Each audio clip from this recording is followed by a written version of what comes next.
Again with you and leaving the control of not knowing why. At some point we have experienced the disappointment and the lack of understanding of having felt abandoned. We will go in search of the next revealing card for greater self-understanding, guilt.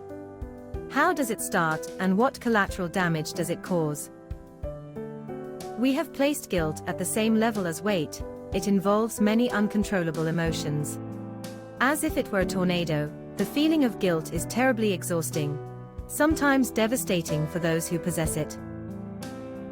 Gives no respite, and sweeps away everything. This time, we will do it the other way around. We will see the elements it needs to activate.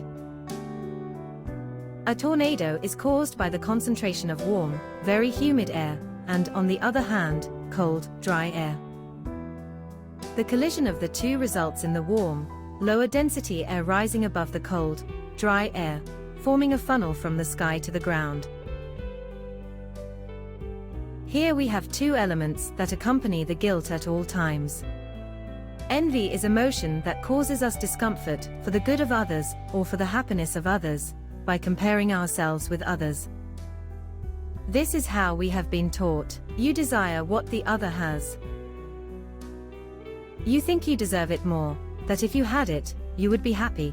It's like that warm, moist, warm air as you think of all the things you would do if you had it. Wet, when you feel the sadness of not having it, activating the obsession to always desire what others have.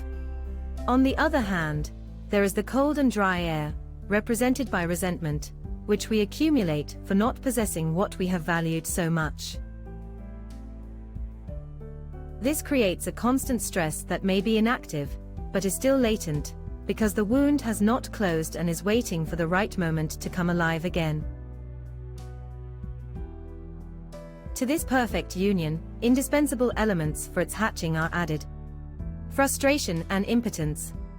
In the face of different situations that life puts in our way, sometimes they generate anger, which is nothing more than contained rage, and sometimes bitterness, which is that constant and lasting state of disappointment that we carry in our face and in our soul, and that makes us live in our own prison.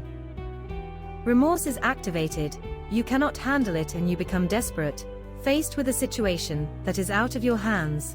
The fear of continuing to live is activated. You enter a loop, staying in the epicenter of the tornado. And we give way to the depression, which sweeps and destroys everything in front of it. That emotional state drowns you until it is unleashed. And it is at that critical moment when you can commit insanity against yourself or others by mixing all these elements together and feeling guilty about not measuring up to what others expected of you. Disillusionment with yourself is always latent and will be activated again when you again receive a feeling of frustration and helplessness, and there will come out the resentment to something kept for a long time. You will start the depression loop again and generate another tornado of greater or lesser density. The tornado has the peculiarity that it can be devastating and destructive, or that it does not cause damage, because all the elements have not been put in dance. The noble gases that can help us are the authenticity that will show us how much of it is ours and how many are unfulfilled expectations of others.